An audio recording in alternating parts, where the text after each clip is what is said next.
여러분, 오늘도 고생 많으셨습니다. 퇴근길 버스 창가에 머리를 기대고 혹은 잠들기 전 천장을 보며 이런 생각 한 번쯤 해보지 않으셨나요? 난 정말 열심히 사는데 왜 삶은 나아지지 않을까? 분명 뉴스에서는 고용지표가 역대급으로 좋다고 합니다. 실업률은 2%대 사실상 완전 고용에 가깝다며 경제가 살아나고 있다고 떠들썩하죠. 그런데 이상하죠. 내 지갑은 더 얇아졌고 배달 음식 하나 시킬 때도 몇 번을 망설이게 됩니다. 오늘은 그 기만적인 숫자 뒤에 숨겨진 잔인한 진실을 파헤쳐 보려 합니다. 오늘 이야기는 여러분의 인생을 보는 눈을 완전히 바꿔놓을 겁니다. 자, 먼저 우리가 믿고 있는 실업률이라는 숫자부터 박살 내봅시다. 여러분, 일주일에 딱 1시간만 일해도 통계청은 여러분을 취업자라고 부릅니다. 상상해보세요. 한 달 내내 편의점에서 대타로 딱 4시간 일하고 4만 원 벌었습니다. 이 사람이 취업자입니까? 상식적으로는 아니죠.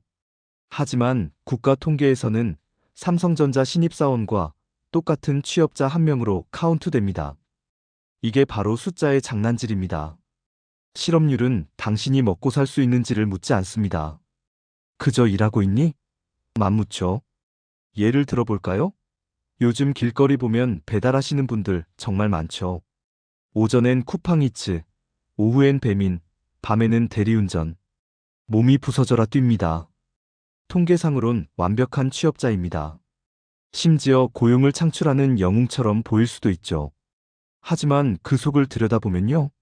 기름값 떼고, 보험료 내고, 세금 떼면 손에 쥐는 건 컵라면 몇 봉지 값일 때가 허다합니다. 숫자는 완전 고용이라며 샴페인을 터뜨리는데 정작 그 숫자 안의 사람들은 생존을 위해 비명을 지르고 있는 겁니다. 겉으로는 멀쩡한데 속은 암세포가 퍼져가는 환자와 같은 구조.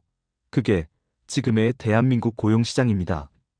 과거 우리 부모님 세대를 기억하시나요? 한 직장에서 20년, 30년. 월급날이면 노란 봉투에 현금을 담아오셨죠.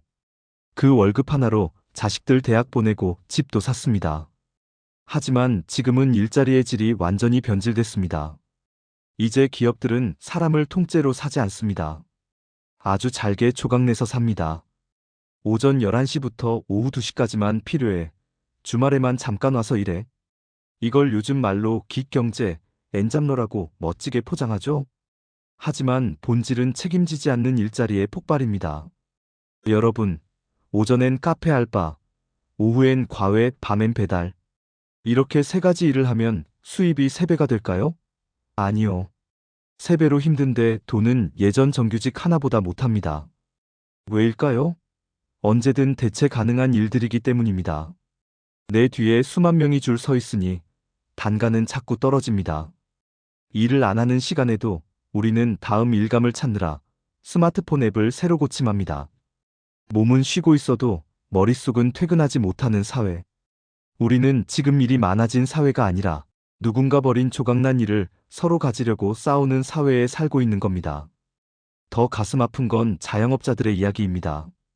일자리가 없으니 등 떠밀리듯 퇴직금 끌어모아 가게를 차립니다. 통계는 이분들을 사장님이라 부르며 취업자로 분류하죠. 하지만 현실은 어떻습니까? 장사는 하는데 남는 게 없다는 말, 이거 사장님들 입버릇이죠? 그런데 이게 엄살이 아닙니다. 임대료 오르고 재료비 폭등하고 배달 플랫폼 수수료 떼고 나면 알바생 월급 주고 정작 사장님은 편의점 도시락으로 끼니를 때웁니다. 이건 창업이 아니라 생계형 투쟁입니다. 일자리가 부족해서 밀려나온 사람들이 좁은 골목에서 서로의 살점을 뜯어먹는 경쟁을 하고 있어요. 실업률 숫자는 내려갈지 몰라도 가계 부채는 눈덩이처럼 불어납니다.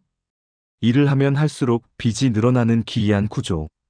이게 바로 숫자와 체감이 따로 노는 결정적인 이유입니다. 상황이 이렇다 보니 사람들은 미래를 지워버립니다. 내일이 불안한데 어떻게 결혼을 하고 어떻게 아이를 낳겠어? 집 사는 건 이번 생엔 포기했어. 돈이 얇게 퍼지니 소비가 줄고 소비가 줄으니 기업은 다시 일자리를 줄이거나 더 쪼개버립니다.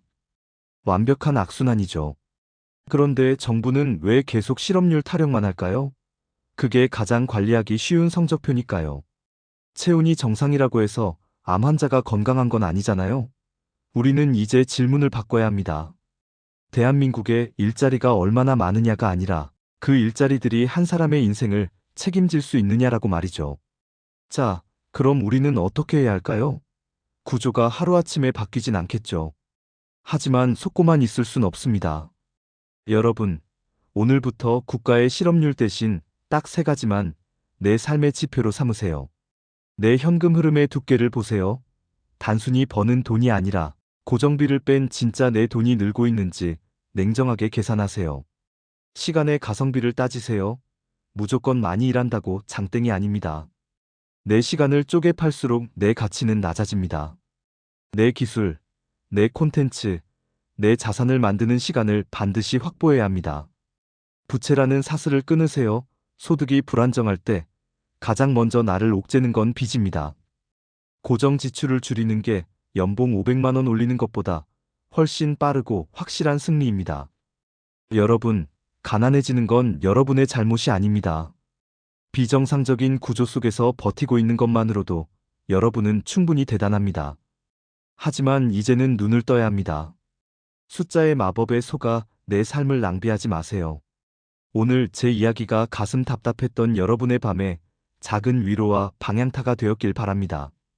이 이야기가 도움이 되셨다면 구독과 좋아요는 제가 더 진실된 목소리를 내는데 큰 힘이 됩니다.